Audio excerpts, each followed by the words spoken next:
जय श्री राम, जय मां। कामाख्या मैनिफेस्ट ट्रेंड स्पॉट के नवीनतम एपिसोड में आपका स्वागत है, जहां हम आध्यात्मिक और भौतिक दुनिया से परे ज्ञान और पूर्णता प्राप्त करने के तरीकों का पता लगाते हैं। मैं आपका मेजबान हूं, अज्ञात पथ पर एक साधक। प्राचीन प्रथाओं और रहस्यमय संस्कारों की जटिल साधना के माध्यम से आपका मार्गदर्शन करने के लिए तैयार हूं। आज हम एक आकर्षक विषय रतिप्रिया यक्षिणी साधना पर चर्चा करेंगे, जो परंपरा, रहस्य और धन प्राप्त करने की साधना है।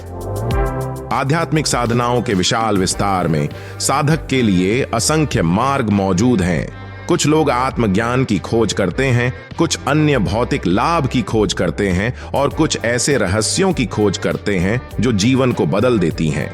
इन मार्गों में से एक मार्ग है जिसने सदियों से विद्वानों और अभ्यासकर्ताओं को समान रूप से आकर्षित किया है, रतिप्रिया यक्षिणी की साधना। लेकिन रतिप्रिया यक्षिणी कौन है? प्राचीन ग्रंथों में अपार सुंदरता और शक्ति वाली दिव्य यक्षिणी के रूप में चित्रित रतिप्रिया भौतिक और आध्यात्मिक दोनों तरह के खजानों की संरक्षक है। आगे चलने से पहले अगर चैनल को सब्सक्राइब नहीं किया है तो कृपया सब्सक्राइब करने पर विचार करें। एपिसोड को लाइक शेयर करना ना भूलें। कमेंट्स में जय श्री राम, जय मां कामाख्या जरूर लिखें। रतिप्रिया यक्षिणी साधना की शक्ति एक मंत्र के इर्द गिर्द घूमती है, एक पवित्र उच्चारण जिसके बारे में माना जाता है कि इसमें आध्यात्मिक शक्ति होती है। AUM हुई रतिप्रिय स्वाहा। इस मंत्र का जब भक्ति और सटीकता के साथ जाप किया जाता है तो यह रतिप्रिया यक्षिणी की उपस्थिति का आह्वान होता है। साधना की विधि मंत्र की तरह ही अनोखी है। इसमें भोजपत्र या यहां तक कि सफेद कागज पर रतिप्रिया की छवि बनाने के लिए कुमकुम का उपयोग किया जाता है। यह छवि गोरे रंग वाली, गहनों से सजी और कमल के फूलों से सुसज्जित देवी की होनी चाहिए। छवि जो कि पूजा के केंद्र बिंदु के रूप में कार्य करती है। साधक को छवि पर चमेली के फूल चढ़ाने चाहिए, जो पवित्रता और आध्यात्मिक प्रेम का प्रतीक है, और एक सांस में मंत्र का जाप करना होता है। पूजा का यह कार्य लगातार 7 दिनों तक दिन में 3 बार किया जाना है। प्रत्येक दिन भक्त 3000 बार मंत्र का जाप करते हैं, खुद को रतिप्रिया यक्षिणी के सार में गहराई से डुबोते हैं। इस साधना की परिणति जितनी रहस्यमय है उतनी ही आकर्षक भी। साधना पूरी होने पर आधी रात के समय रतिप्रिया यक्षिणी साधक के सामने प्रकट होती है। साधक की भक्ति से प्रसन्न होती है और साधक को 25 सोने के सिक्के देती है। यह साधना न केवल भौतिक संपदा का प्रतीक है, बल्कि उस आध्यात्मिक संपदा का भी प्रतीक है जिसे साधक ने अपने समर्पण और अभ्यास की शुद्धता के माध्यम से अर्जित किया है। जब हम साधना के बारे में बात करते हैं तो अंतर्निहित सिद्धांतों और आवश्यक प्रतिबद्धता को समझना आवश्यक है। 7 दिनों तक प्रतिदिन 3000 बार मंत्र जप करने से कुल 21000 जप होते हैं।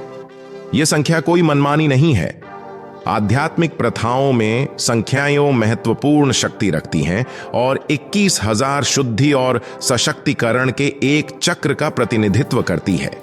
प्रत्येक अभ्यासकर्ता के लिए रतिप्रिया यक्षिणी का आह्वान करने में सफलता का प्रतिशत भिन्न हो सकता है, जो उनके समर्पण, इरादे की शुद्धता और आध्यात्मिक तैयारी से प्रभावित होता है। फिर भी ऐसी साधना की सच्ची सफलता इससे मिलने वाली भौतिक संपदा से नहीं, बल्कि इससे मिलने वाली आध्यात्मिक जागृति से मापी जाती है। कुछ लोगों के लिए यह शांति की गहन अनुभूति हो सकती है, दूसरों के लिए एक नई स्पष्टता या परमात्मा की गहरी समझ। ये परिणाम हालांकि अमूर्त हैं, अमूल्य हैं, आध्यात्मिक पथ पर साधक की यात्रा को समृद्ध करते हैं। जैसे कि हम रतिप्रिया यक्षिणी साधना की आज की खोज को समाप्त करते हैं, आइए याद रखें कि साधना का मार्ग अत्यधिक व्यक्तिगत और अत्यधिक परिवर्तनकारी है। चाहे आप जिज्ञासा, आध्यात्मिक महत्वाकांक्षा या भौतिक लाभ की इच्छा से इस अभ्यास की ओर आकर्षित हुए हों, इसे सम्मान, समर्पण और खुले दिल से करें। साधना की यात्रा उतनी ही परमात्मा की खोज के बारे में है जितनी कि यह खुद को और ब्रह्मांड में हमारी जगह को समझने के बारे में है।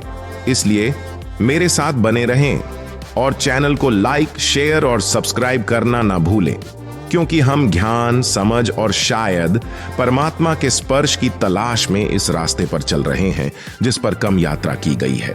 जय श्री राम, जय मां कामाख्या।